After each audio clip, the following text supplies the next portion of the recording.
नमस्कार, आगाज टाइम्स देख रहे हैं आप। मैं हूं आपके साथ पलक शर्मा। खबर लखनऊ से, जहां यूजीसी बिल को लागू करने के लिए पिछड़े वर्ग के समाज के लोग हजरतगंज गांधी प्रतिमा पर धरना प्रदर्शन कर रहे हैं।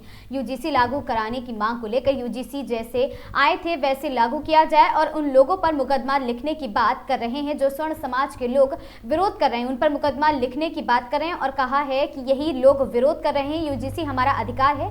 बाबा साहब भीमराव अंबेडकर ने यह अधिकार हम पिछड़े वर्ग के लोगों को दिया है, जिसको सरकार को लागू करना चाहिए।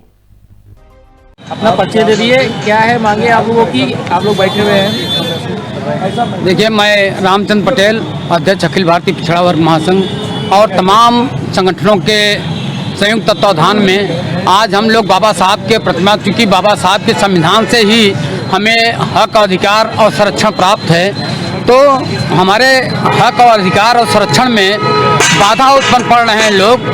उस चीज़ को लेकर के आज हम लोग बाबा साहब के प्रतिमा स्थल पर यूजीसी बिल जो लाया गया है उसको लागू करने के लिए हम लोग यहाँ धरना प्रदर्शन कर रहे हैं और जो लोग इसका विरोध किए हैं उनके खिलाफ कार्रवाई करने की मांग कर रहे हैं और यूजीसी बिल को जैसे लाया गया है वैसे लागू किया जाए और जो लोग विरोध कर रहे हैं उनके खिलाफ एनएसए और तमाम धाराएं हैं उसके खिलाफ कार्रवाई की जाए।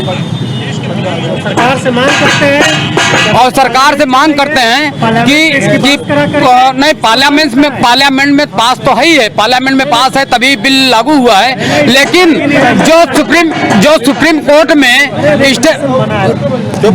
कोर्ट में बिल का स्टे हुआ है उसमें सरकार अपना सही तरीके से पक्ष रख करके और सरकारी वकील, चूंकि देखा यह गया है कि जिस समय इस मामले की सुनवाई हो रही थी उस समय सरकारी वकील कुछ बोले ही नहीं, जैसे उनकी भी मानसिकता हमारे प्रति ठीक नहीं है। अगर ठीक नहीं होती और सही पक्ष रखे होते तो यह बिल पे स्टे नहीं होता और बिल पे स्टे होने का कोई औचित्य ही नहीं है। वो तो बिल जब आया है, लागू हुआ है, लोग गए हैं उसके विरोध में, तो यूजीसी से और सरकार से इनको रिपोर्ट मांगनी चाहिए थी। रिपोर्ट मांग करके उसमें जो खामियां थे उस पर बहस होनी चाहिए, तब उस पर कार्रवाई करनी चाहिए। एकाएक सीधे 10 लोगों को खड़े होकर फोटो खिंचाने पर तुरंत स्टे कर दिया, तो हम कहेंगे न्यायपालिका का मैं सम्मान करता हूं, लेकिन न्यायपालिका भी हमारे प्रति उतना संवेदनशील नहीं है। अगर संवेदनशील होती तो उनको समय देती और उनसे जवाब मांगती और जवाब मांगने के बाद ही कार्रवाई करती।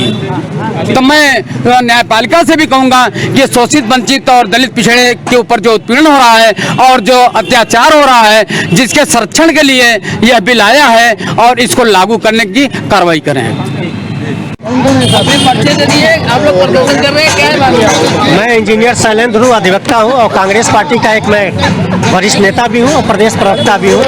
आज हम लोग यूजीसी बिल के समर्थन में लखनऊ के हजरतगंज चौराहे पे बाबा साहब के प्रतिमा के नीचे बैठ करके हम लोग समर्थन कर रहे हैं यूजीसी बिल का, और हम सरकार से मांग करते हैं कि यूजीसी बिल लागू हो।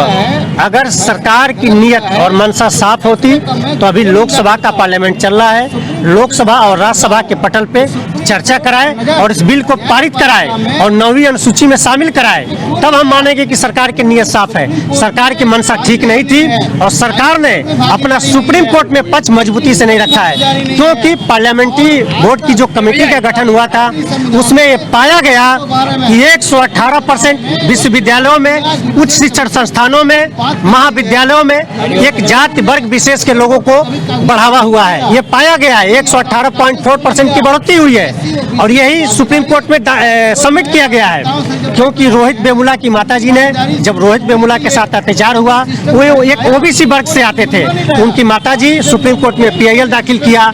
ऐसे अनेकों पीआईएल जब दाखिल हुआ तो सुप्रीम कोर्ट ने यूजीसी को आदेश किया कि आप एक कमेटी का गठन करके आप तथ्यात्मक जानकारी करिए।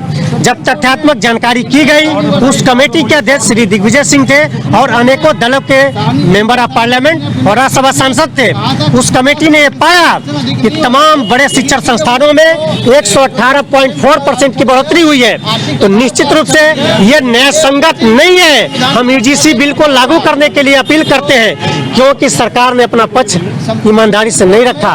जब उस पार्लियामेंट्री बोर्ड की कमेटी ने पाया है इस तरह के अन्याय हो रहे हैं, तो आप सुप्रीम कोर्ट में क्यों नहीं सही तरीके से तथ्य रखे। दूसरी चीज, सुप्रीम कोर्ट पे भी सवाल खड़ा होता है। अभी शिक्षक भर्ती 69,000 शिक्षक भर्ती में तमाम नौजवान कई सालों से संघर्ष कर रहे हैं, तो लंबित पड़ा हुआ है। मध्य प्रदेश में जो 27% आरक्षण का मामला है वो भी सुप्रीम कोर्ट में लंबित है।